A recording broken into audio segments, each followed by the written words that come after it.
ബീഫിനു പിന്നാലെ ബംഗാളിൽ മത്സ്യം കഴിക്കുന്നതിനെതിരെ സംഘപരിവാർ സംഘടന.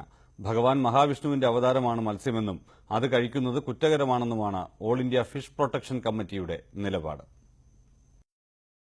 ഭഗവാൻ മഹാവിഷ്ണുവിന്റെ ആദ്യത്തെ അവതാരമാണ് മത്സ്യം. മത്സ്യം കഴിക്കുന്നത് ദൈവത്തെ കഴിക്കുന്നതിന് തുല്യമായതിനാൽ മത്സ്യഭക്ഷണം ഉപേക്ഷിക്കണമെന്നും ഇത് ലംഘിക്കുന്നവരെ തങ്ങൾ കൈകാര്യം ചെയ്യുമെന്നും അഖിലേന്ത്യാ മത്സ്യസംരക്ഷണ സമിതി പറയുന്നു.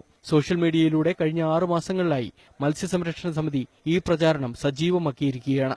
ബംഗാൾ ജീവിതത്തിന്റെ മുഖ്യഘടകമായ മത്സ്യഭക്ഷണത്തിനെതിരെയുള്ള സംഘപരിവാർ മുന്നേറ്റത്തിനെതിരെ പ്രതിഷേധം ഉയർന്നു കഴിഞ്ഞു. ബംഗാളിൽ ബഹുഭൂരിപക്ഷം ജനങ്ങളും ഉപയോഗിക്കുന്ന വിഭവത്തിനെതിരെയുള്ള നീക്കം സംഘപരിവാറിന് ഗുണം ചെയ്യില്ലെന്ന് എഴുത്തുകാർ പറയുന്നു. മത്സ്യവും ടാഗോറിന്റെ കവിതയുമാണ് ബംഗാളിന്റെ രുചികൾ. അവയ്ക്ക് നേരെയുള്ള നീക്കം ബംഗാളിൽ വിലപ്പോവില്ലെന്ന് എഴുത്തുകാരൻ ദേവ്ധർ ചൌധരി പറഞ്ഞു. രവീന്ദ്രനാഥ് ടാഗോറിനെ വില കുറച്ചു കാണാനുള്ള പരിവാർ ശ്രമത്തെക്കുറിച്ച് ചൌധരി പറയുന്നു.